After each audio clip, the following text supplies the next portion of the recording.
Hi all, welcome to football arena. Copa സുഡാമേരിക്കാനയിൽ ഇന്ന് നടന്ന മത്സരത്തിൽ സാന്റോസിന് സമനില വഴങ്ങേണ്ടി വന്നിട്ടുണ്ട്. അർജന്റീൻ ക്ലബ്ബായ സാൻ ലോറൻസോയാണ് അവരെ സമനിലയിൽ തളച്ചിട്ടുള്ളത്. രണ്ട് ടീമുകളും ഓരോ ഗോളുകൾ വീതം നേടുകയായിരുന്നു. ആദ്യം അർജന്റീൻ ക്ലബ്ബ് ഗോൾ കണ്ടെത്തി. പിന്നീട് 32-ാമത്തെ മിനിറ്റിൽ ഗബ്രിയേൽ ബാർബോസ തിരിച്ചടിച്ചു.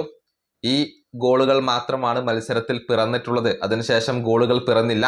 അങ്ങനെ സമനിലയോടുകൂടി മത്സരം അവസാനിച്ചു എന്നുള്ളതാണ്. നെയ്മർ ജൂനിയർ ഈ മത്സരത്തിന്റെ മുഴുവൻ സമയവും കളിച്ചിട്ടുണ്ട്. ഒരു ശരാശരി പ്രകടനമാണ് നെയ്മർ നടത്തിയിട്ടുള്ളത്. നെയ്മറുടെ പ്രകടനത്തിന്റെ കണക്കുകൾ സോഫാസ്കോർ ഇപ്പോൾ പ്രസിദ്ധീകരിച്ചിട്ടുണ്ട്. അത് നമുക്കൊന്ന് പരിശോധിക്കാം. അതായത് 3 കീ പാസുകൾ നെയ്മർ നൽകിയിട്ടുണ്ട്. മത്സരത്തിൽ ഏറ്റവും കൂടുതൽ കീ പാസുകൾ നൽകിയ താരം അത് നെയ്മറാണ്.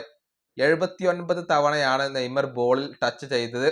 54 പാസുകളിൽ 40 പാസുകൾ അദ്ദേഹം കംപ്ലീറ്റ് ചെയ്തു.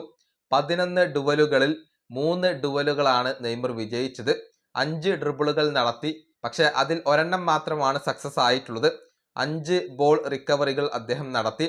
സോഫാ സ്കോറിന്റെ ഒരു റേറ്റിംഗ് വരുന്നത് 6.8 ആണ്. ഇങ്ങനെയാണ് നെയ്മറുടെ കണക്ക് വരുന്നത്. ഒരു ശരാശരി പ്രകടനം നെയ്മർ ജൂനിയർ പുറത്തെടുത്തു എന്നുള്ളതാണ്.